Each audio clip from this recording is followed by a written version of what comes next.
Hello and welcome to the CGIAR live interview series from the 7th African Agriculture Science Week, which is happening this week in Kigali, Rwanda. My name is Daisy Oya and I'm a communication specialist from the World Agroforestry Center, ICRAF. And today I'm joined by Engineer Malesu Maimbo, who is working with this ICRAF as a coordinator of the water management program. And Dr. Malesu is going to tell us about how the work of his own program and the CGIAR as a whole is working towards the goal of apply science, impact livelihoods.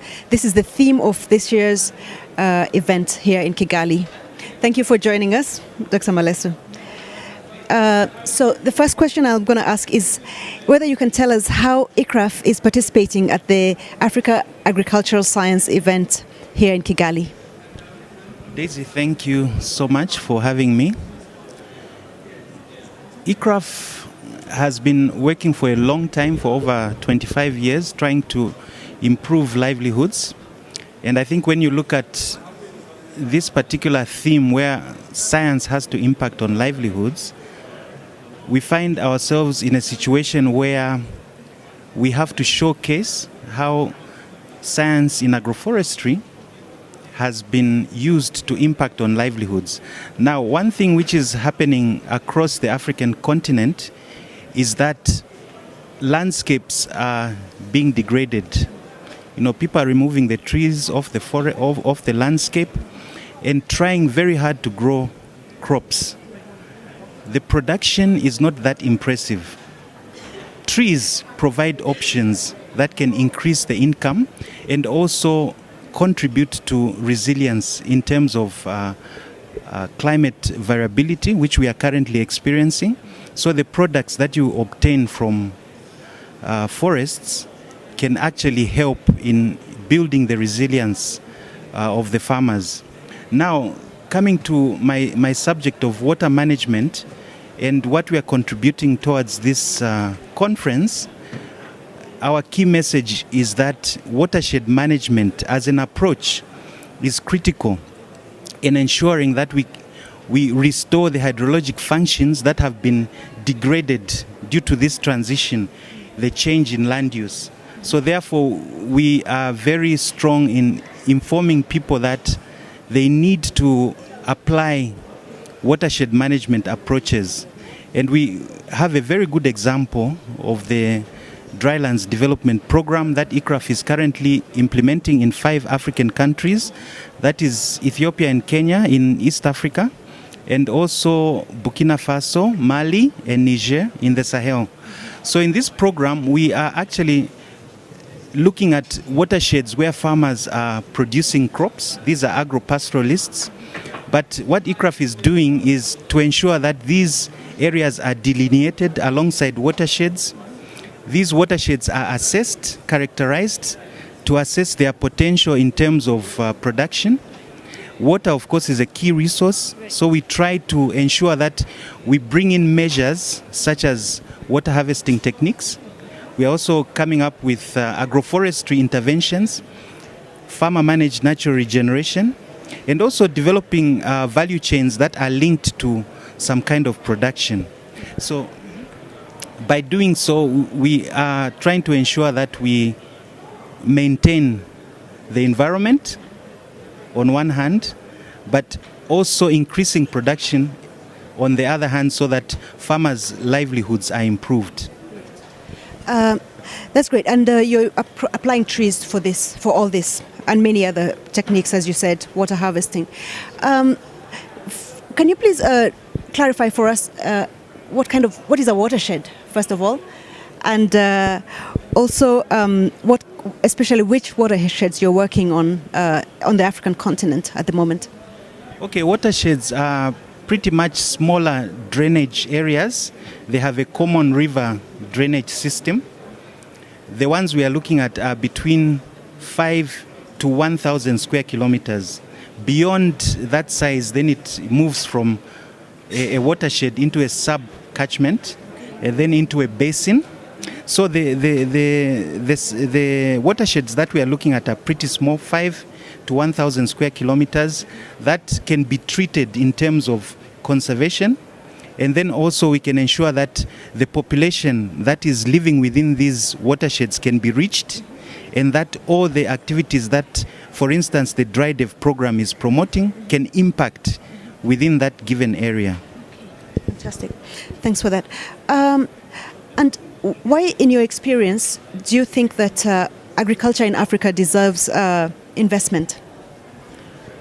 Talking of investment in agriculture, it has been extremely low. There is a commitment, the Mozambique commitment, where the governments are to provide at least 10% of the annual GDP in agricultural water management, as well as other agricultural investments. Currently, the water storage per capita, for instance, is extremely low. I just came back from a session where the rice production is going to be increased to 77 million tons. So this requires quite a lot of water, in the order of 200 square kilometers of water, but that shouldn't threaten us.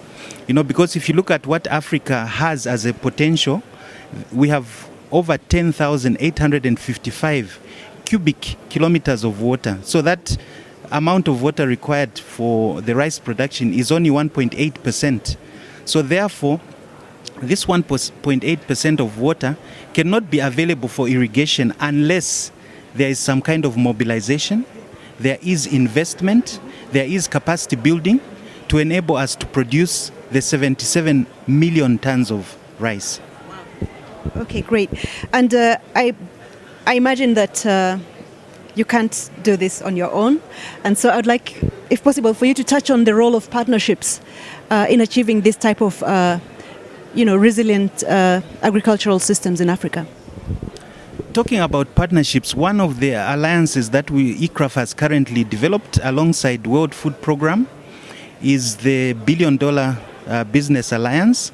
This is an alliance that is trying to upscale the use of farm ponds on smallholder farms across Africa.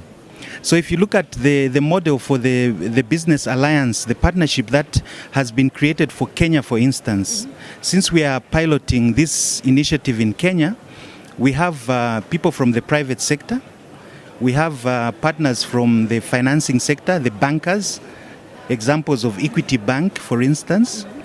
We have the Kenya Commercial Bank.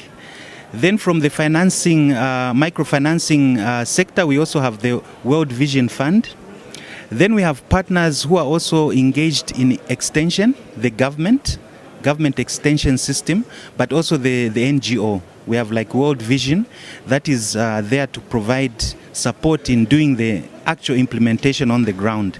But whereas research is concerned, ICRAF and the University of Nairobi, for instance, are there to provide the research support within this alliance. So therefore, partnership is key. The types of partnerships we are seeing are different from what we had previously.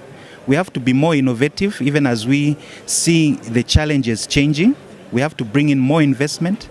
The private sector has to be enticed also to be interested in getting out something from the smallholder farming sector. What kind of funding models are you looking at, for example, in this $1 billion challenge that you're talking about? Who are the funding partners, for example? Okay, the $1 billion business plan financing model actually is a loaning system, small loans, mainly coming from equity funding. However, we are talking to the Africa Development Bank as well as the World Bank to look for a trust fund that can be given to these equity banks as well as normal banks. So therefore, the farmers obtain small loans for the infrastructure to invest on their farms. Then we provide the technical support, the research support. Other partners like World Vision provide the training and capacity building. So therefore, we expect that farmers will be able to produce enough. They'll produce enough that they can pay back the investment. And what we have observed in the model that we are using, the farmers can actually pay back in 2 to 3 years. They'll pay back for the farm pond, for the irrigation equipment. They'll pay back the cost of inputs as well as the marketing costs. So this business model is real, and we really are out there to promote it all over Africa. Fantastic. And that's really good speaking to you, Dr. Maimbo Malesu. We appreciate your time. Thank you. Thank you very much.